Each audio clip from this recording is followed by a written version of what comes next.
It's truly amazing the number of conditions that respond favorably to cannabis. We're looking at an unexcelled wonder plant, herbal medicine that has no comparison. It would appear that cannabis and hemp are one of the first plants that have been grown in agriculture. We came out of being hunters and gatherers about 10,000 years ago, and so that's at least the length of time that cannabis has been cultivated. Cannabis has long been known as a medicinal plant, as a medicinal product. The latest studies, or the latest findings, are a tomb in China in which the contents of the medicine bag of a medicine man were discovered, and one of the things that it contained was cannabis. The tomb was carbon dated as almost 5,000 years old. The conventional wisdom, which goes to the oral history of China, is that the Emperor Shan Nen wrote the first Chinese Materia Medica, and that it contained cannabis. He is alleged to have written it in 2637 BC, which would be almost 5,000 years ago. The oldest known copy of that goes back to somewhere between 100 BC and 100 AD. The oldest actual written record of the use of cannabis as a medicine is found in the writings of the Indian, as in India, Ayurvedic medicine, in which that a piece of history is dated at somewhere between 1100 and 1700 BC.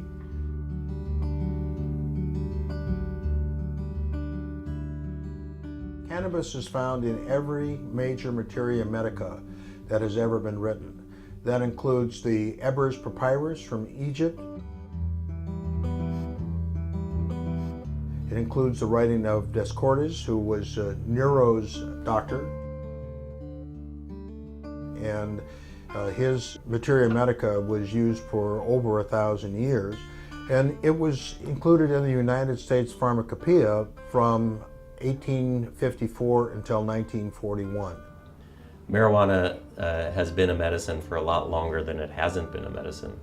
Evidence suggests that it was used in northern China for either shamanistic purposes, religion, or healing. And the culture of cannabis as medicine moved across the world. India was very big in the use of marijuana, and it was from India that W.B. O'Shaughnessy, who worked for the British East Indies Company, picked up cannabis and brought it to the United Kingdom, where apparently it was Queen Victoria's favorite treatment for her menstrual cramps. Ultimately, it came to the U.S., and in the early part of the 20th century, most of the major drug companies in this country were actually producing cannabis medicines.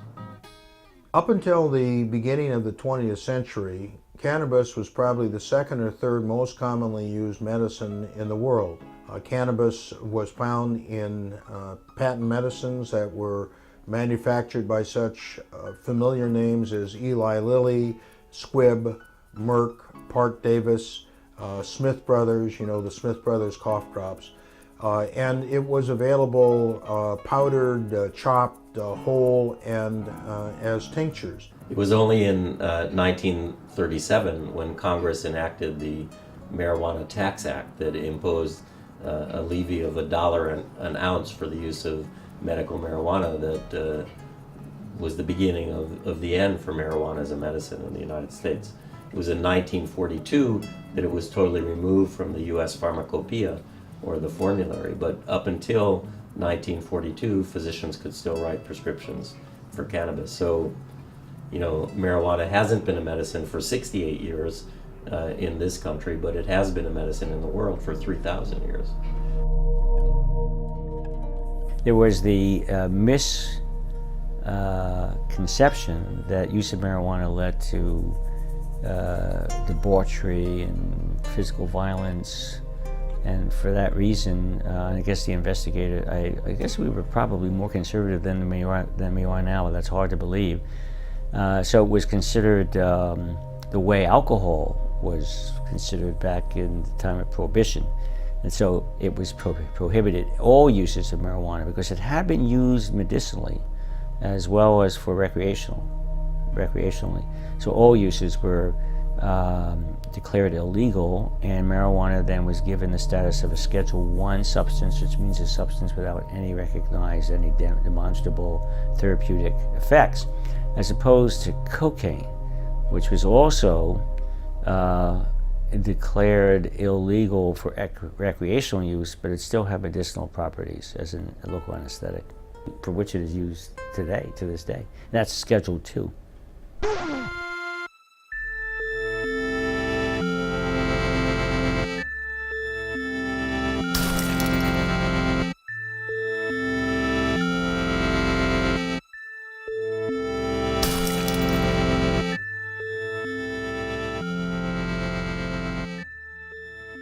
When the Marijuana Tax Act was passed in 1937, immediately Fiorello LaGuardia, who was the mayor of New York, established an august body of scientists to investigate whether the claims that marijuana use was going to increase mental illness and crime in the United States were valid.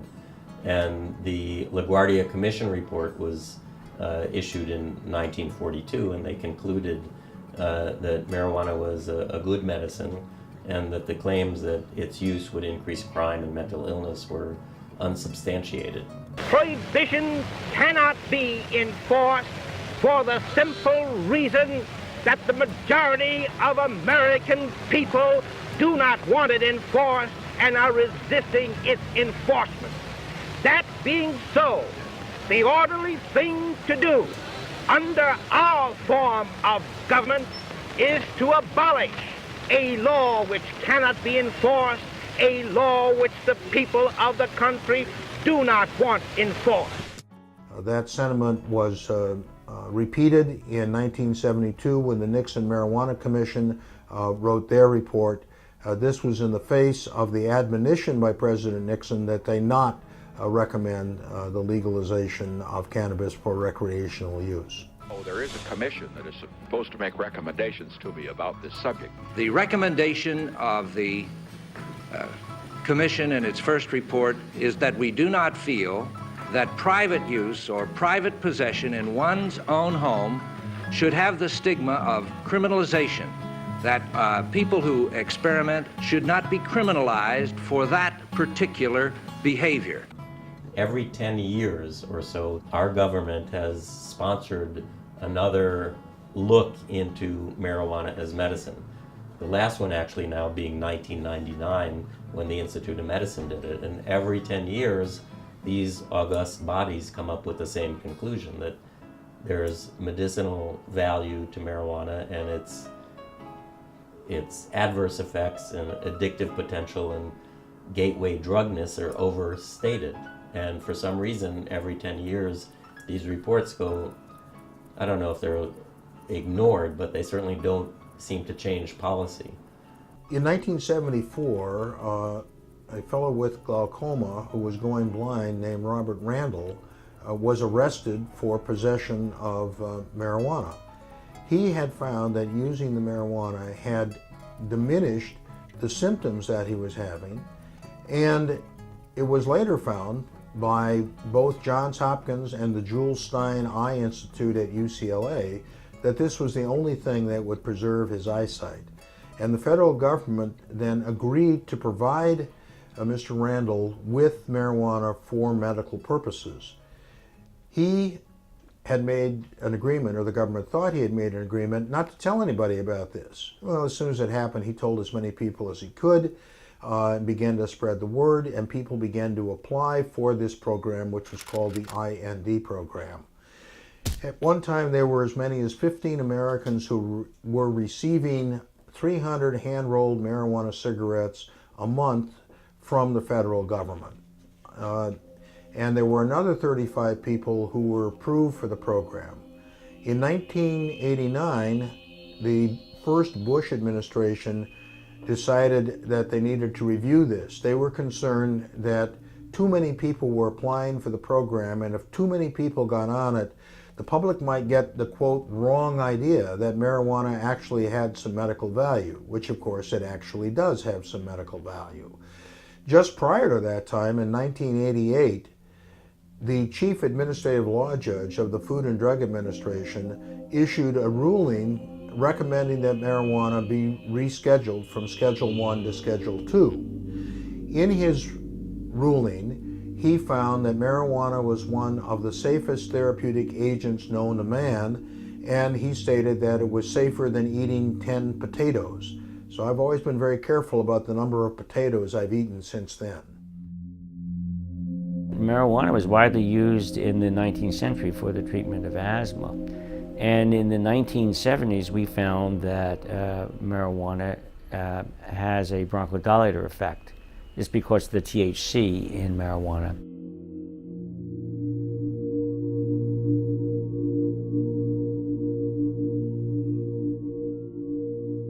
First of all, let's compare and contrast marijuana with the other, even more widely smoked substance in our society, tobacco.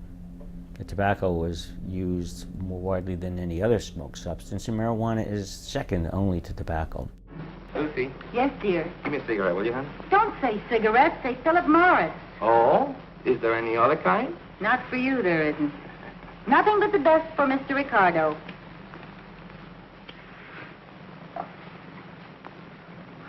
Thank you. Lucy, you're so good to me. You see how easy it is to keep a man happy? Why not give your husband a carton of Philip Morris cigarettes? Smart move. He'll love them for their mildness, their smoothness, and their wonderful good taste. And he'll love you, too, for thinking of him. That's right. Good night, everybody. And don't forget, call for Philip Morris. Call for Philip. We know that if you analyze the contents of tobacco and marijuana, they're quite similar. The major difference is that tobacco contains nicotine, not found in marijuana, and marijuana contains THC and about 60 other THC-like substances called cannabinoids, not found in tobacco. But there are a lot of other particulates that are shared in common, and these include carcinogens, such as benzpyrene, the most potent of the carcinogens and considered to be responsible for a large percentage of human cancers. Benzpyrene is found in 50% higher concentration in marijuana smoke than in the smoke from a comparable quantity of tobacco. And this has been shown by 3 separate groups of chemical investigators. So the expectation is that if you smoke marijuana enough and on a regular basis, that you would incur similar risks to smoking tobacco. So what are the major health risks for tobacco? Emphysema, which I prefer to call chronic obstructive pulmonary disease, it's the new term, consists of chronic bronchitis and emphysema. But you could have significant impairment in lung function without emphysema. It could just be due to airways disease, what we call small airways disease. But because we can't separate out the two components of COPD, emphysema, and the airways component, we lump them together. So that's COPD. So now COPD is the 4th leading cause of death in the US and in the world, and will become the 3rd leading cause in 2020. So it's a very important disease. About 120,000 Americans die each year from COPD. Probably the best evidence for separating out, the best method for separating out a COPD patient from someone else is to look at the rate of decline in lung function. I shouldn't say the best, it's probably the most informative. But it's more difficult to do because you have to make measurements every year for a number of years. And so you get a slope of the rate of loss of lung function over time. We did that. We actually measured lung function every year in our marijuana smokers up to 8 years. And we found that the slope of the decline in lung function was almost identical in the marijuana-only smokers compared to the non-smokers, where it was accelerated in the tobacco smokers. So just one other piece of evidence that marijuana is not a risk factor for the development of COPD. I think I'm convinced of that. And the other major health consequence, pulmonary health consequence of tobacco, is lung cancer. Cancer is the 2nd most common cause of death in the U.S., and lung cancer is the most common form of cancer. And the major risk factor for lung cancer is tobacco smoking. About 160,000 Americans die each year of lung cancer. So the question that came to my mind and that of my colleagues was whether or not there was any evidence that marijuana would at least qualitatively share some of these health risks with those of tobacco. And that was the rationale for initiating our studies back in the 1980s. What is the evidence that marijuana smoking, habitual marijuana smoking, can lead to lung cancer? With respect to the development of lung cancer, we found no evidence of any increased risk of lung cancer occurrence in association with marijuana smoking alone. The marijuana smokers, if anything, had a reduced risk for developing lung cancer. Not a significantly reduced risk, but reduced less than one-fold, so that means reduced. Whereas the tobacco smokers had a markedly increased risk. If those who smoke more than 2 packs a day had a 20-fold increase in the risk. That's 2,000%. Those who smoke from 1 to 2 packs a day had an 8-fold risk. It's 800%. So that contrasts with no risk, no increased risk, or a slightly reduced risk with the marijuana smokers. THC actually has an anti-tumoral effect. And these are studies that were done both in experimental animals and in cell culture systems, and for different kinds of cancer. For lung cancer, breast cancer, thyroid cancer, prostate cancer, gliomas, brain cancer, that the development and growth, or the growth actually of the tumor is suppressed by THC, and metastases are also suppressed. So how can that be? Well, THC impairs protein synthesis, and it's what we call anti-mitogenic or anti-proliferative. You need, so tumor cells don't as readily proliferate in the presence of THC. They're also anti-angiogenic, so they interfere with the growth and development of new blood vessels that are necessary for metastatic spread. And they also are pro-apoptotic. What is apoptosis? Apoptosis is programmed cell death. So when cells age, there is a mechanism whereby the cells die. It's a non-necrotic death to die off the old cells, and we get rid of them before they have an opportunity to develop mutations that would lead to cancer. So enhancing apoptosis diminishes the risk of the cells becoming cancerous. So marijuana THC rather, turns out to be pro-apoptotic. So those appear to be the mechanisms that might account for these anti-tumoral effects of THC.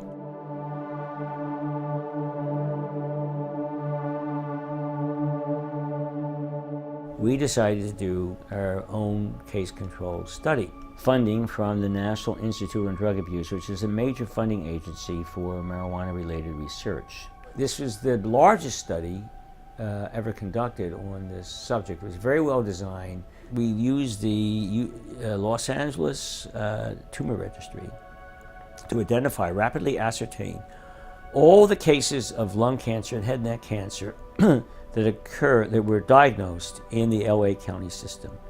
And of course, by the time we got to some of them, they'd already died or were too sick, but we got to it over 60% of them who agreed to participate and were able to participate. And we administered this questionnaire, and then we matched them to controls, the same age, socioeconomic status, that lived in the same neighborhood, using an algorithm that USC developed for this purpose, so that we could match, we're comparing apples with apples. And then we administered this detailed questionnaire, the food frequency questions, occupational history, all kinds of things. We also did molecular, we got a buccal smear so we could look at the DNA, we look at the genetics of lung cancer.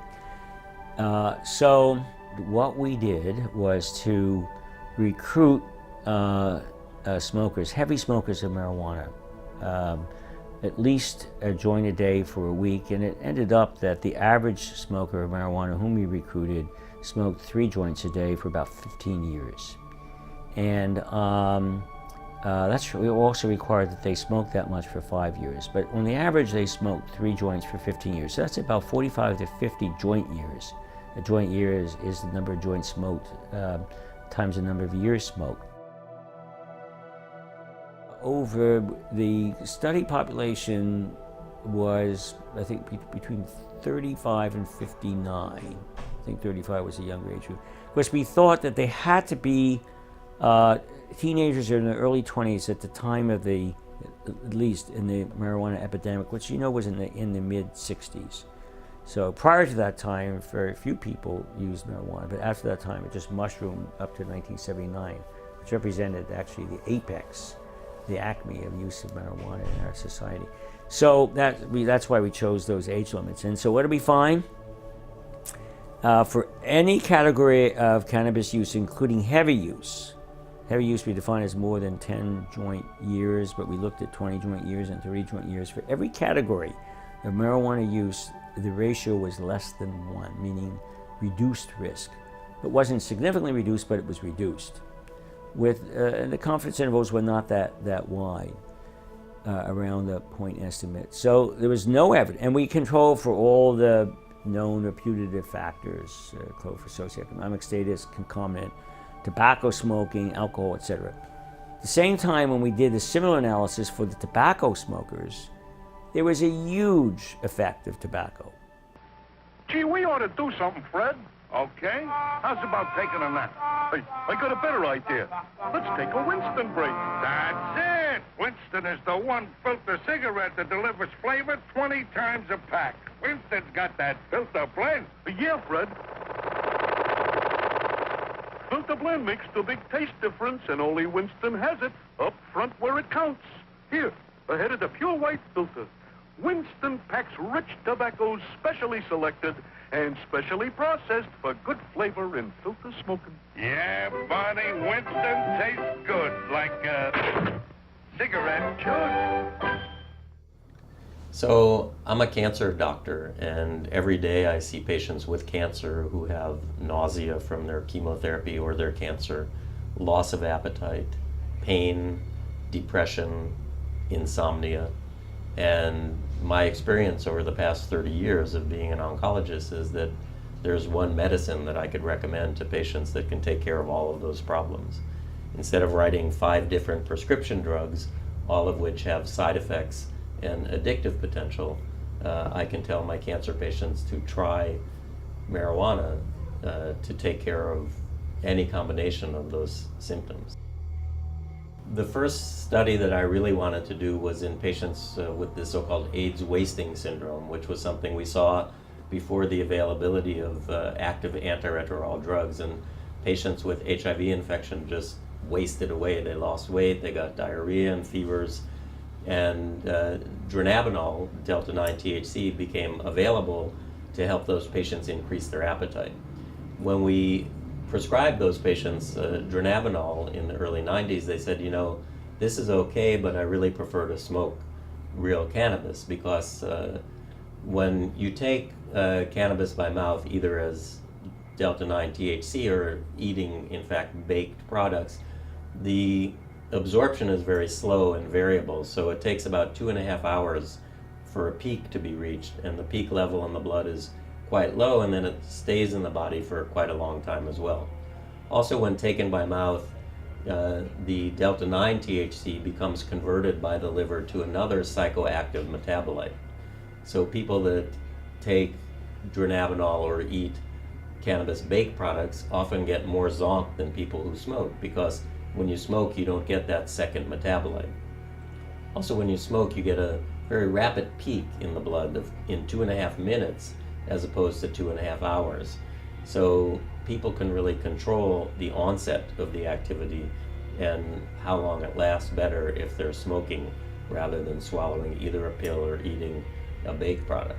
So our first study that we hoped to do in the early 90s was to show that smoked cannabis was better than dronabinol in increasing appetite in patients with the AIDS wasting syndrome. I tried twice to get cannabis from the government because they're the only legal source of marijuana for clinical trials. And both times I failed. I then went to Alan Leshner, who at the time was the head of the National Institute on Drug Abuse, and he explained to me, in fact, that the government, NIDA, the National Institute on Drug Abuse, has a congressional mandate only to study substances of abuse as substances of abuse. So my request to have marijuana to study it as a potential therapeutic agent could never be granted by the government because, again, Congress says you can only study these substances as substances of abuse and not as treatments for disease. So in 1996, the terrain changed when we got HIV drugs that actually worked and we didn't see the wasting syndrome anymore. But these drugs were broken down by the liver by the same pathway that metabolizes some illicit substances. And there was a report in the literature of a patient dying from an ecstasy overdose who was on one of the AIDS antiviral drugs who took ecstasy at the same time. So I said, a little light bulb went off. I said, maybe I should study to see if it's safe for patients on the AIDS antiretroviral drugs to smoke cannabis. And so I submitted that grant to the government, and that worked within their schema because I was looking to see if it was harmful. And with that application, I finally succeeded and got $1 million and 1,400 government cigarettes to study in patients with HIV. Now, these patients didn't have the wasting syndrome anymore, but the endpoint of our study was, is there a change in the amount of AIDS virus in the bloodstream after 21 days of exposure to either 3 government cigarettes a day or 3 dronabinol capsules or 3 placebo capsules? And so we looked at the change in the HIV virus, and it didn't change at all. We also looked at the interaction between the cannabinoids, either smoked or oral, and the amount of AIDS drug in the bloodstream, and that didn't change clinically significantly either. We also knew that people were concerned that marijuana might have an impact on the immune system that could be negative, and we looked at that very carefully in these HIV patients, and we found no evidence of any negative effect, and perhaps some evidence of benefit in the immune system in patients smoking even more than taking the capsules. In my opinion, the whole plant is the medicine that nature provided, and it's the best medicine. It's truly amazing the number of conditions that respond favorably to cannabis. The number one condition is pain. Cannabis is useful in relieving people's pain. It's particularly effective in relieving pain from connective tissue disorders, from arthritis, from fibromyalgia, from systemic lupus, from reflex sympathetic dystrophy, a whole host of conditions that we don't really understand very well. People seem to get good relief from cannabis. People are able to decrease the amount of opiates that they're taking, and in some instances to stop taking opiates entirely for pain control. The first modern research that was done on cannabis was done in 1949 that demonstrated its usefulness in treating epilepsy. I have a number of people who don't have epilepsy when they use cannabis regularly. The founder of modern medicine is a physician named Sir William Osler, who was prominent around the turn of the 19th to the 20th century. He wrote the first textbook of internal medicine, and in that textbook he said that cannabis was the most effective medication for the treatment of migraine headaches. And I certainly have a number of people with migraines who get substantial relief or even prevention of their migraines by consumption of cannabis. Other conditions that commonly respond favorably to marijuana include depression. It helps people with sleep, it helps their appetite. It's also very good in treating GI symptoms, nausea, diarrhea. It's excellent for treating Crohn's disease. We did a little study of people with Crohn's disease and found that many of them were able to stop using steroids and stop using other medications that they had taken for their Crohn's, that they had less diarrhea, they had less abdominal pain. It was a true miracle for them. There's a list here of conditions that was originally developed by Dr. Todd McArea, who was a pioneer in terms of medical marijuana. He actually worked for the National Institute of Mental Health, and his job was to give out grants for doing studies on cannabis. He thought he was there to find out how cannabis was useful to treat medical conditions. NIMH thought he was there to hand out grants to see how dangerous it was. This was a marriage made in hell, and he did not stay with the National Institute of Mental Health for very long. Cannabis is seen as a neuroprotective agent, and we have found that it has provided benefits for people with multiple sclerosis. It certainly treats their neuropathic pain and their muscle spasm, but more importantly, people who were placed on Sativex, the tincture of cannabis, in early studies in Great Britain have remained on it for years and years. And rather than progress, their multiple sclerosis has stayed the same, suggesting that cannabis may not only be effective in reducing the symptoms, but also in slowing the progression of disease. It's helpful in dealing with the anxiety of people that have Alzheimer's disease. It's helpful in dealing with the muscle spasms that are associated with Parkinson's disease. When it comes to psychological illnesses, cannabis is useful in not only treating depression, which I already mentioned, but also bipolar disorder, which is depression and mania. It's useful in treating attention deficit disorder, post-traumatic stress disorder. There was a study done at the Max Planck Institute in Germany a few years back that demonstrated it was useful in reducing fearful memories, so that might suggest why it is useful in alleviating PTSD. This is extremely important at this time when we have so many people who are serving multiple tours in Iraq and Afghanistan. The Pentagon has projected that at least a third of these people, and I think that that is a very conservative estimate, will come back with the symptoms of PTSD. As a matter of fact, in regards to PTSD, both the Israeli government and the Croatian government have given their troops cannabis for treatment of PTSD.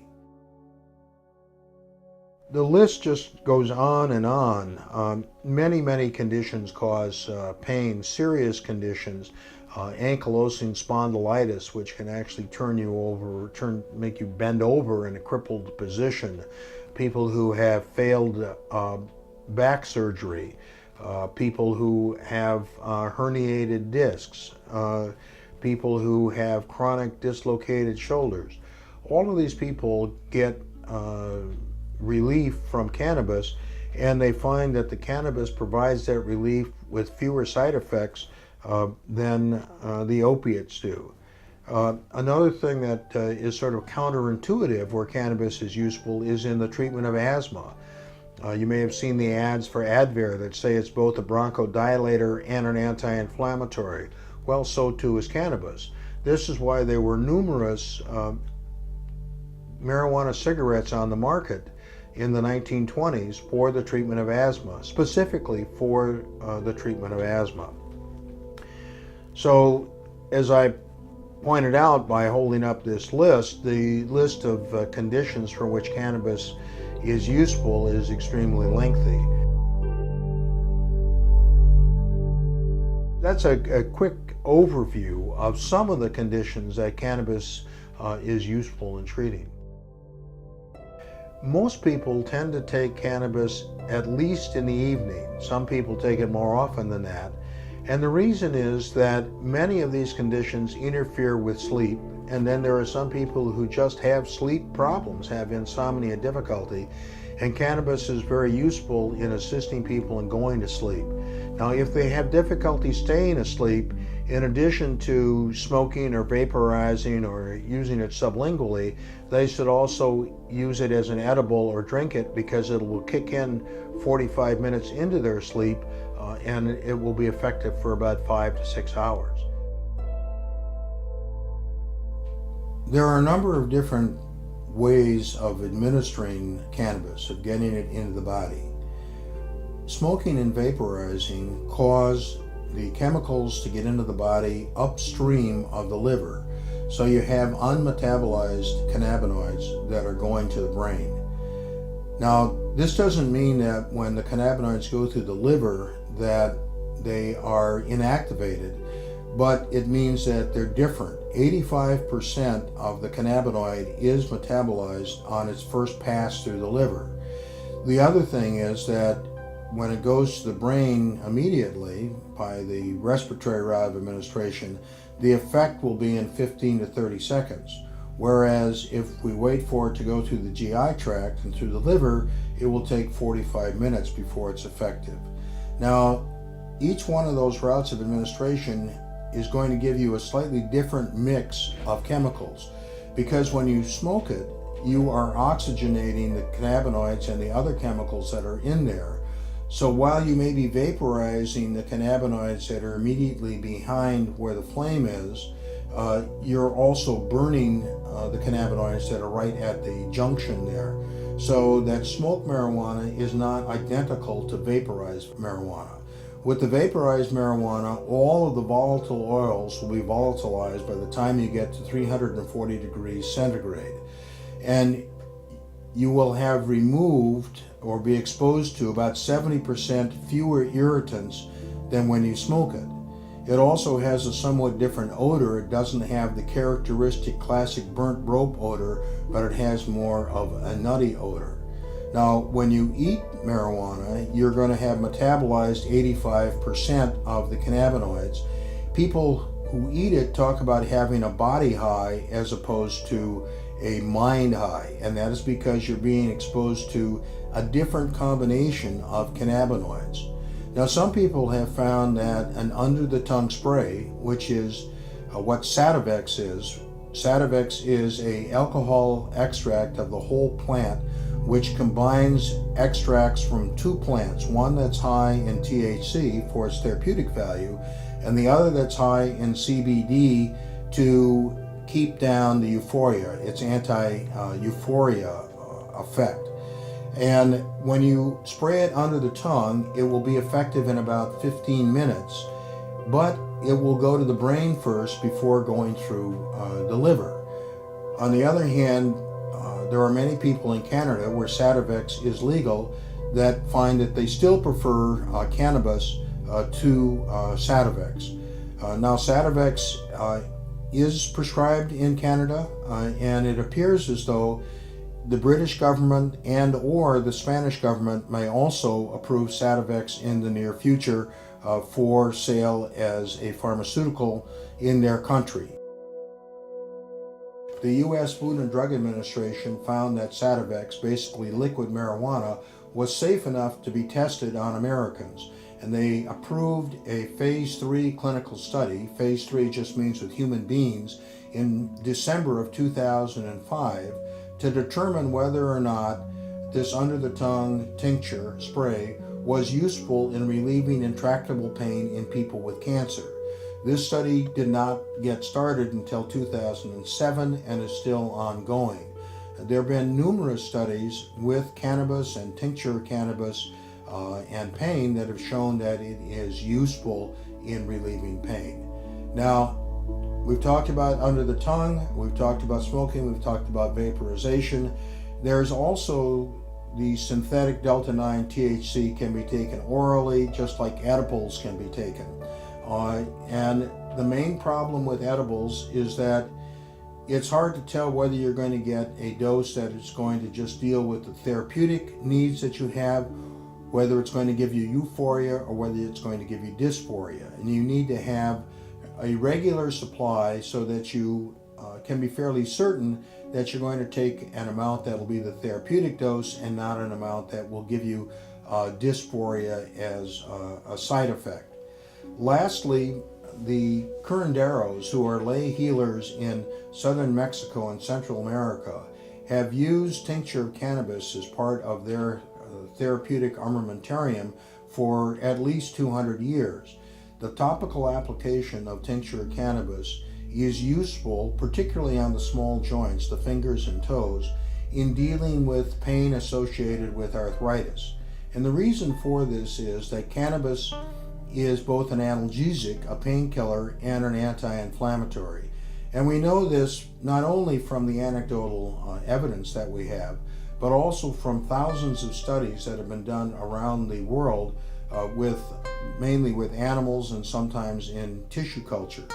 The International Cannabinoid Research Society has been around for about 20 years, and they have conferences each year that last for 3 days in which researchers from all over the world talk about the results that they have gotten doing basic science studies. With any drug that a doctor is considering recommending or prescribing, they need to balance off the therapeutic effects with the side effects. When you talk about the treatment of pain, for many people, the opiates are very effective painkillers. But for some people, the opiates cause confusion. They make it difficult for them to concentrate, difficult for them to drive. They don't enjoy playing with their kids or their grandkids. It causes them constipation. With cannabis, for many of those people, they find that it certainly does not give them constipation and does not cause them confusion, provides them with sufficient relief from their pain that they can go about their activities of daily living, they can drive their car without interference, and more importantly, they can have fun. They can play with their children, they can play with their grandchildren. So I wouldn't necessarily say that across the board cannabis is to be used instead of opiates, but I would say that for many people it can be used instead of opiates, and for others it can be used in conjunction with opiates, and they can use a lower dose of the opiates and hopefully have fewer side effects. Now, any therapeutic agent that we know of has some side effects, and marijuana is no exception. The main side effect to the use of marijuana is from smoking it, and that's cough. So that can be completely avoided by eating it or drinking it, and it can be largely avoided by vaporizing. One of the things that's talked about a lot is that you can have a panic reaction, and that is certainly possible. It most commonly occurs in people who are novice users, particularly if they've been exposed to a plant that is very high in THC. Another thing that people sometimes have is paranoid thinking that the police are after them. I've noticed that this is not nearly as common since it's become legal, because the police aren't after them. And so it may not be paranoia that people were experiencing, but an exaggerated perception of reality. And one of the things that we've lost as a result of the propaganda and misinformation that has been spread about cannabis is the fact that it has legitimate therapeutic value, and we have discouraged research. We have dramatically discouraged research in this country, and numerous other countries, including England, Israel, Spain, and Germany, are far ahead of us in terms of the quantity of research that they're doing on the medicinal value of cannabis. And this is particularly alarming in these economic times, when we certainly could use the economic stimulus, the economic boost that would come from having pharmaceutical cannabis available in this country as it is now in Canada, and as it possibly soon will be in England and Spain. Jefferson said that this country would be in dire straits if we had laws that interfered with what we put into our own bodies. Are we not in control of our own bodies?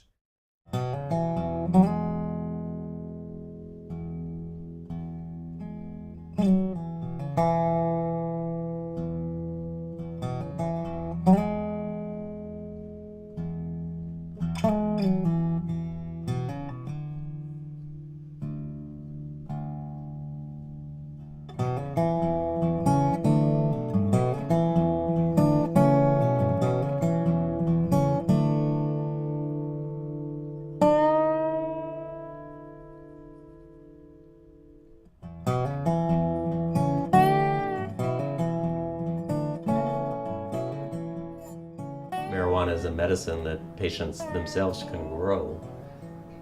For people with cancer who may be thinking about the end of their life, to be able to grow a plant and work in the garden and produce their own medicine is very empowering and something that, I think does the patient a lot of good. Marijuana is illegal and the government doesn't sponsor this kind of research. Now, in view of the fact that large numbers of people are using marijuana medicinally, I think it's a shame that there is no investment in this kind of research. I think there's a very bright future for medical cannabis in this country. I grew up around drugs, but to me, drugs are a good thing. I walked into a building or went into a building every day almost of my first 18 years that had a 13-foot tall sign that said drugs. My father was a pharmacist and we sold medication. And as far as I'm concerned, medication is helpful for people. I don't think that medication has a personality. It sits on the shelf until you prescribe it for somebody. It has beneficial uses and has side effects, and it should only be used when necessary.